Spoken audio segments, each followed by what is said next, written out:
Hello, my darling, and welcome to today's story time. Today we are reading The Sleeping Beauty in the Wood by Charles Perrault. Once upon a time, there lived a king and a queen who were grieved, more grieved than words can tell, because they had no children. They tried the waters of every country, made vows and pilgrimages, and did everything that could be done, but without result. At last, however, the queen found that her wishes were fulfilled, and in due course she gave birth to a daughter. A grand christening was held, and all the fairies that could be found in the realm, they numbered 7 in all, were invited to be godmothers to the little princess. This was done so that by means of the gifts, with each turn would bestow upon her, in accordance with the fairy customs of those days, the princess might be endowed with every imaginable perfection. When the christening ceremony was over, all the company returned to the king's palace, where a great banquet was held in honor of the fairies. Places were laid for them in magnificent style, and before each was placed a solid gold casket containing a spoon, fork, and knife of fine gold, set with diamonds and rubies. But just as all were sitting down to a table, an aged fairy was seen to enter, whom no one had thought to invite.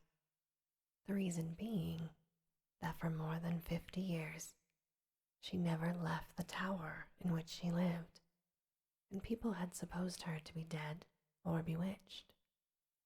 By the king's orders a place was laid for her, but it was impossible to give her a golden casket like the others, for only 7 had been made for the 7 invited fairies.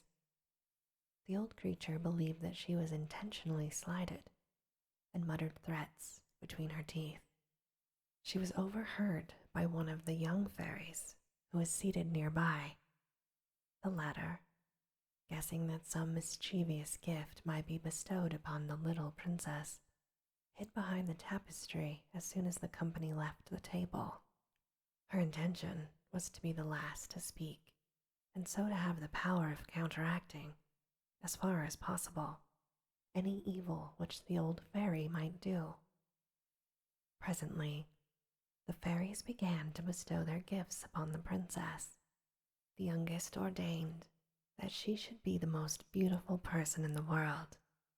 The next, that she should have the temper of an angel. The third, that she should do everything with wonderful grace. The fourth, that she should dance to perfection. The fifth, that she should sing like a nightingale. And the 6th, that she should play every kind of music with the utmost skill. It was now the turn of the aged fairy. Shaking her head, in token of spite rather than of infirmity, she declared that the princess should prick her hand with a spindle and die because of it. A shudder ran through the company at this terrible gift. All eyes were filled with tears. But at this moment, the young fairy stepped forth from behind the tapestry. "Take comfort, your majesties," she said in a loud voice. "Your daughter shall not die. My power, it is true, is not enough to undo all that my aged kinswoman has decreed. The princess will indeed prick her hand with a spindle, but instead of dying, she shall merely fall into a profound slumber that will last 100 years.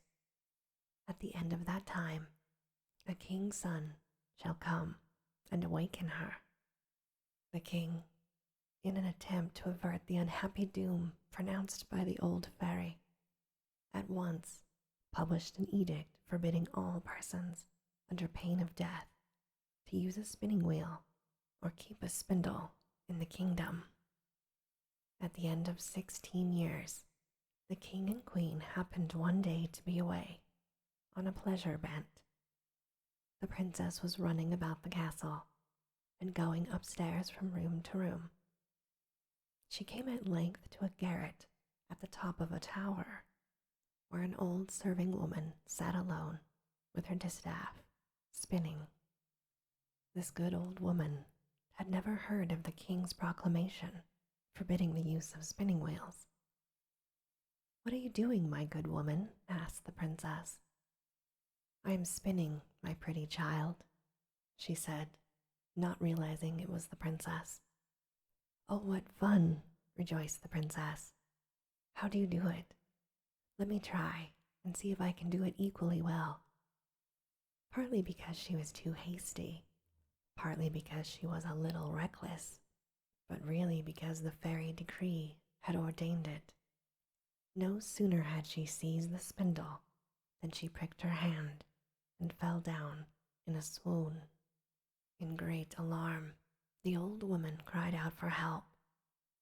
People came running from every quarter to the princess. They threw water on her face, chafed her with their hands, and rubbed her temples with the royal essence of Hungary, but nothing would restore her. Then the king, who had been brought upstairs by the commotion, remembered the fairy's prophecy. Feeling certain that what had happened was inevitable, since the fairy had decreed it, he gave orders that the princess should be placed in the finest apartment in the palace, upon a bed embroidered in gold and silver. You would have thought her an angel, so fair was she to behold. The trance had not taken away the lovely color of her complexion. Her cheeks were delicately flushed, her lips like coral.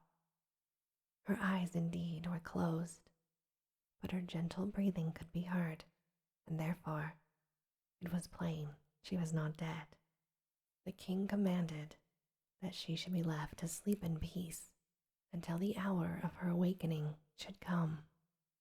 When the accident happened to the princess, the good fairy who had saved her life by condemning her to sleep 100 years was in the kingdom Mataquin, 12,000 leagues away.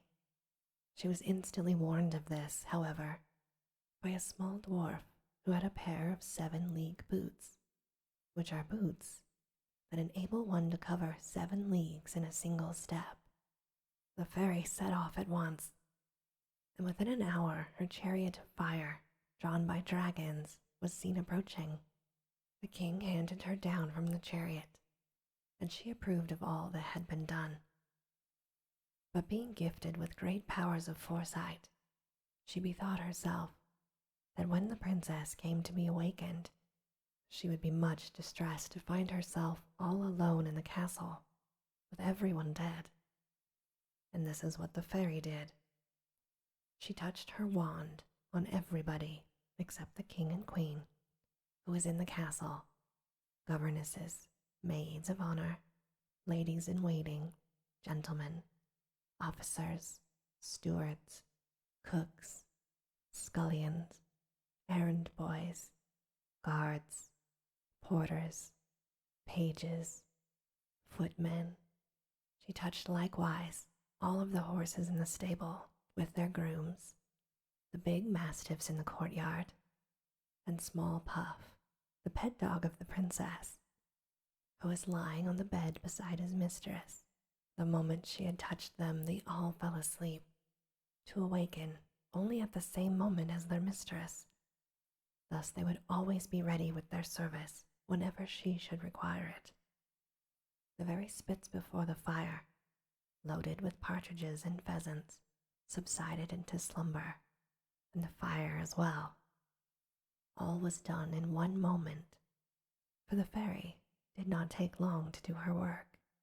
Then the king and queen kissed their dear child without waking her, and left the castle. Proclamations were issued forbidding any to approach it, but these warnings were not needed, for within a quarter of an hour there grew up all around the park so vast a quantity of trees, large and small, with interlacing brambles and thorns, that neither man nor beast could penetrate them. The tops alone of the castle towers could be seen, and these only from a distance. Thus did the fairy's magic contrive that the princess, during all of the time of her slumber, should have naught to fear from prying eyes. At the end of 100 years, the throne had passed to another family from that of the sleeping princess. One day the king's son chanced to go a-hunting that way, and seeing in a distance some towers in the midst of a large and dense forest, he asked what they were. His attendants told him in reply the various stories which they had heard. Some said there was an old castle haunted by ghosts, others that all of the witches in the neighborhood held their revels there. The favorite tale was that in the castle lived an ogre who carried thither all the children whom he could catch. There he devoured them at his leisure, and since he was the only person who could force a passage through the wood, nobody had ever been able to pursue him. While the prince was wondering what to believe, an old peasant took up the tale. "Your Highness," said he, "more than 50 years ago, I heard my father say that in this castle lies a princess, the most beautiful that has ever been seen. It is her doom to sleep there for 100 years, and then to be awakened by a king's son, for whose coming she waits." This story fired up the young prince. He jumped immediately to the conclusion that it was for him to see so happy an adventure through, and impelled alike by the wish for love and glory, he resolved to set about it on the spot. Hardly had he taken a step towards the wood when the tall trees, the brambles and the thorns, separated of themselves and made a path for him. He turned in the direction of the castle and spied it at the end of a long avenue. This avenue he entered, and was surprised to notice that the trees closed up again as soon as he had passed, so that none of his retinue were able to follow him. A young and gallant prince is always brave, however, so he continued on his way, and presently he reached a large forecourt. The sight that now met his gaze was enough to fill him with an icy fear. The silence of the place was dreadful, and death seemed all about him.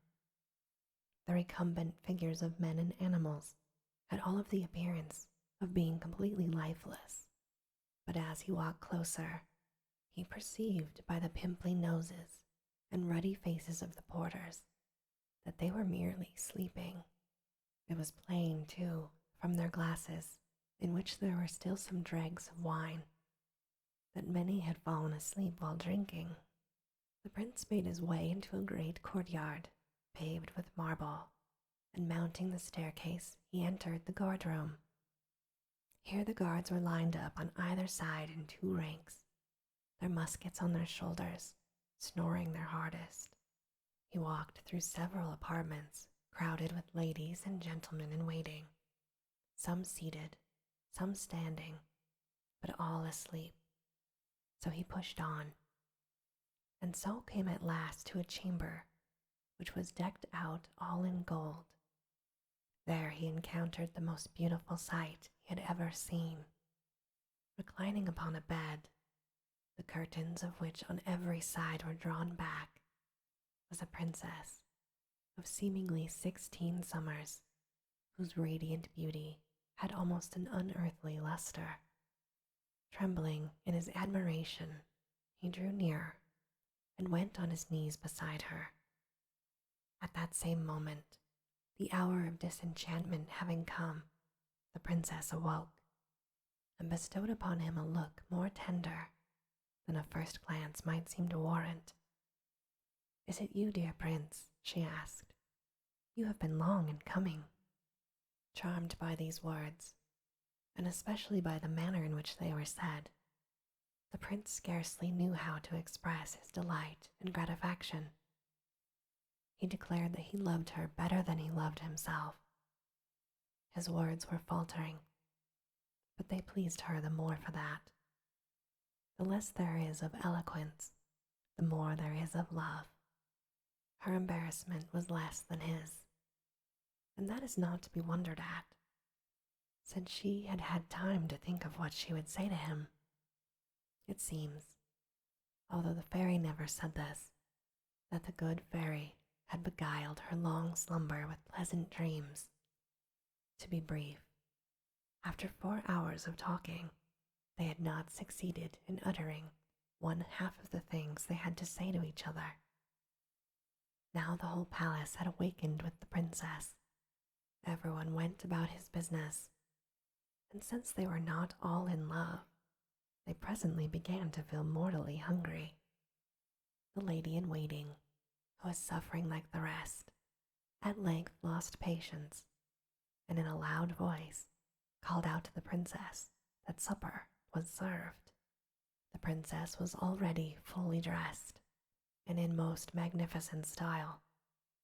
As he helped her to rise, the prince refrained from telling her that her clothes, with the straight collar which she wore, were like those to which his grandmother had been accustomed, but in truth they no way detracted from her beauty.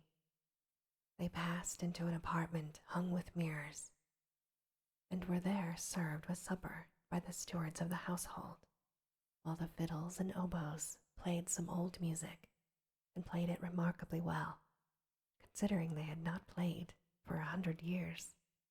Some time later, when supper was over, the chaplain married them in the castle chapel, and in due course, attended by the courtiers in waiting, they retired to rest. They slept but little, however.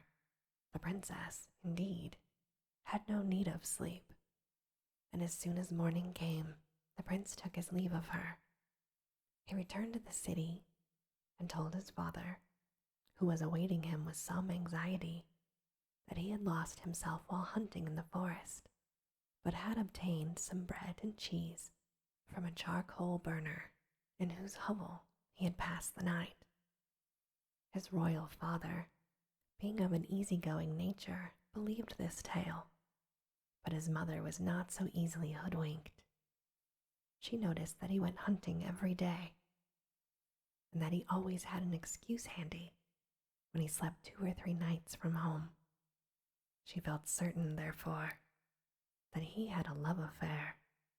2 whole years passed since the marriage of the prince and princess, and during that time they had 2 children. First, a daughter named Dawn, while the second, a boy, was named Day, because he seemed even more beautiful than his sister. Many a time the queen told her son that he ought to settle down in life. She tried in this way to make him confide in her, but he did not dare to trust her with his secret. Despite the affection which he bore her, he was afraid of his mother, for she came from a race of ogres, and the king had only married her for her wealth. It was whispered at the court that she had ogreish instincts, and that when little children were near her, she had the greatest difficulty in the world to keep from pouncing on them. No wonder the prince was reluctant. But at the end of 2 years the king died, and the prince found himself on the throne. He then made public announcement of his marriage, and went in state to fetch his royal consort from her castle. With her 2 children, she made a triumphal entry into the capital of her husband's realm. Some time afterwards, the king declared war on his neighbor, Emperor Cantalabute. He appointed the queen mother as regent in his absence, and entrusted his wife and children to her care. He expected to be away at the war for the entire summer, and as soon as he was gone, the queen mother sent her daughter-in-law and the 2 children to a country mansion in the forest.